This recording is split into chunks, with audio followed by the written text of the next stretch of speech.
जय हिंद साथियों। एक दफ़ा फिर आपके साथ मैं रूबरू होऊंगा। मैं दीप सिंह, फाउंडर मेंबर और नेशनल काउंसिल मेंबर आम आदमी पार्टी जम्मू से।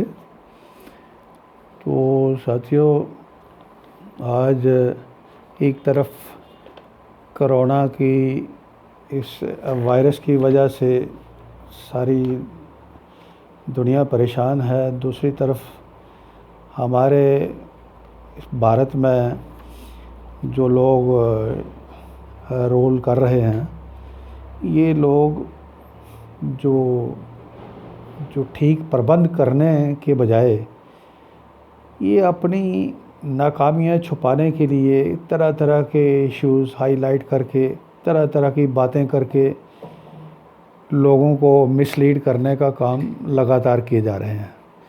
तो आज मैं आपसे बात करूंगा इसी के रिलेटेड कि आप देख रहे हैं कि जब से ये लॉकडाउन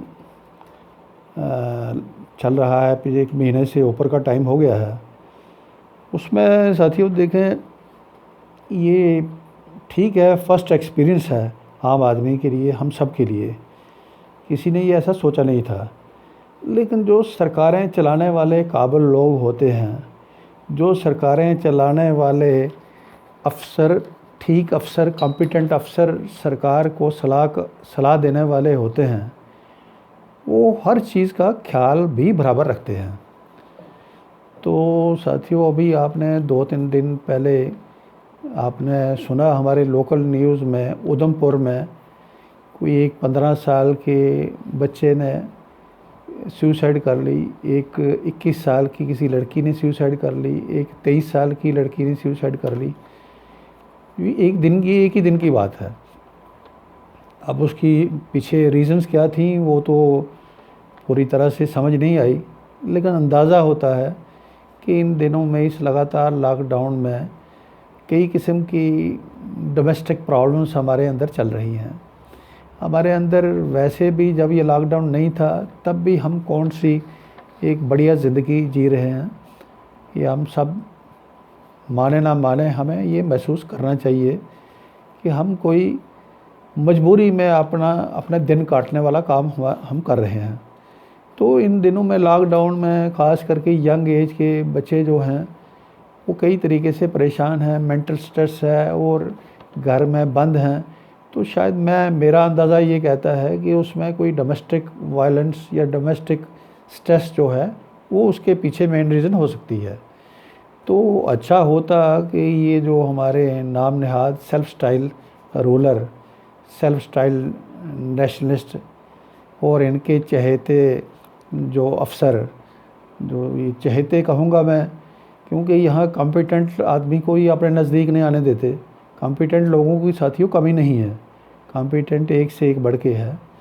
ज़रूरी नहीं कि कॉम्पिटेंट कोई आईएएस ही होगा, कॉम्पिटेंट आप में से कोई भी हो सकता है। तो अच्छी सलाह जब किसी की नीयत होती है वो मांगी जाती है, सलाह देने वाले लोग आ जाते हैं। तो एक अच्छी एडवाइज़री, एक अच्छी गाइडलाइन लोगों के लिए बार बार एक टेलीकास्ट की जाती, रेडियो पे बताई जाती, सोशल मीडिया में बताई जाती कि अपने घर में अपने बच्चों के साथ किस तरह से रहा जाए, अपने आप में किस तरह से इन दिनों में अपनी ज़िंदगी को गुजारा जाए। लेकिन ऐसा हुआ नहीं।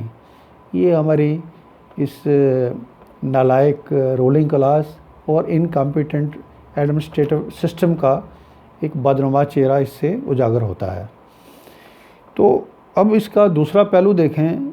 ये गाइडलाइंस के नाम पर, डे टू डे गाइडलाइंस के ऊपर हमारी सरकारें अक्सर नए नए शगुफ़े छोड़ती रहती हैं। ये गाइडलाइंस कई दफ़ा सरकारें इशू करती हैं, कई दफ़ा हमारी जुडिशरी इशू करती है, हाई कोर्ट्स, सुप्रीम कोर्ट वो इशू करते हैं।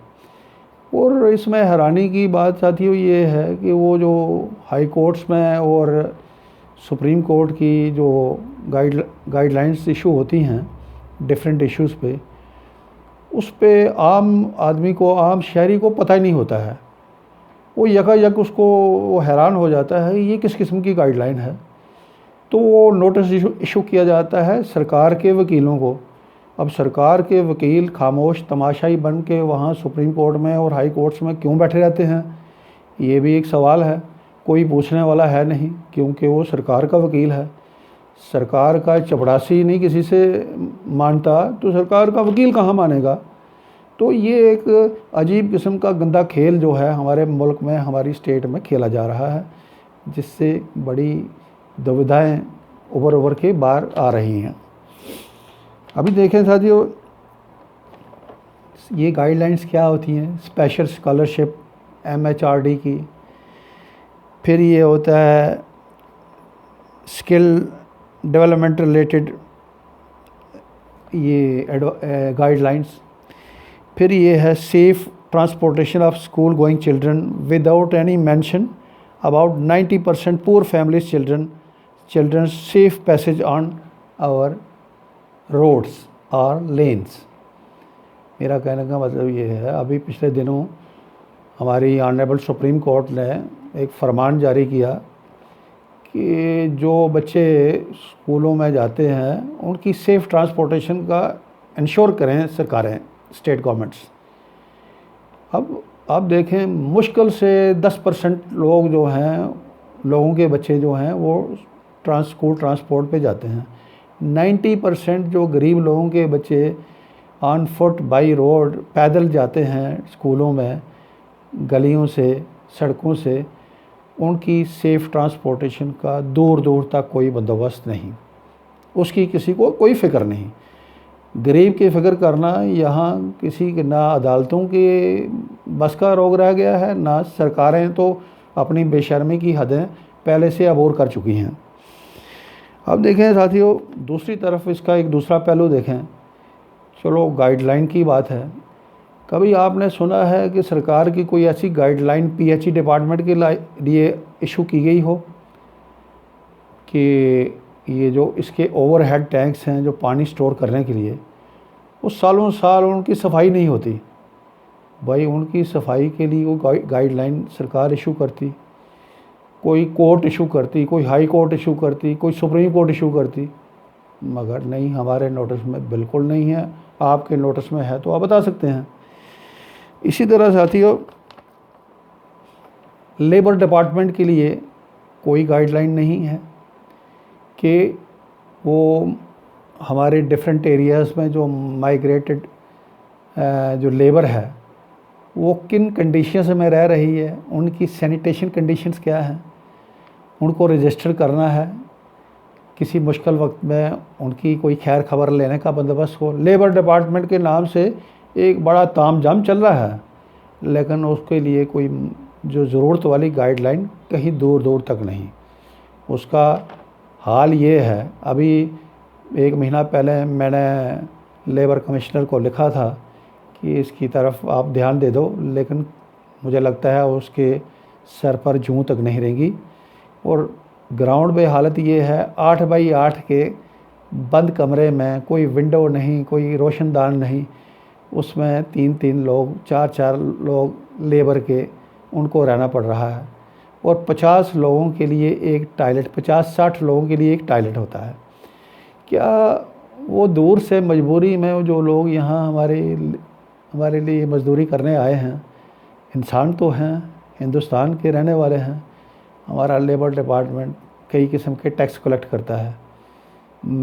हम यहाँ पूछेंगे कि उस गरीब सेक्शन के ऊपर, उसकी देखभाल करने के ऊपर लेबर डिपार्टमेंट का क्या खाका है, वो ज़रा बताए। तो साथियों, मैं दावे से कह सकता हूँ ऐसा कुछ भी नहीं। इसी तरह जैसा मैंने आपको बताया, स्कूल जाने वाले बच्चों के लिए सेफ़ पैसेज की बात करी मैंने। एक तरफ हमारे भारत की ये खस्ता हालत है, दूसरी तरफ गाइडलाइन देखनी हो USA की, सुना मैंने वहाँ स्कूल का जो टाइम होता है लगने का, उससे आधा घंटा पहले और छुट्टी के वक्त आधा घंटा बाद में सारे USA में गाड़ियों की स्पीड 40 किलोमीटर पर आवर के लिए फ़िक्स करी गई है। कोई छोटी बड़ी गाड़ी 40 किलोमीटर से अबव चल ही नहीं सकती। हालांकि वहाँ पॉपुलेशन भी कम है वहाँ पैसेज भी ठीक हैं, वहाँ रोड्स भी ठीक हैं।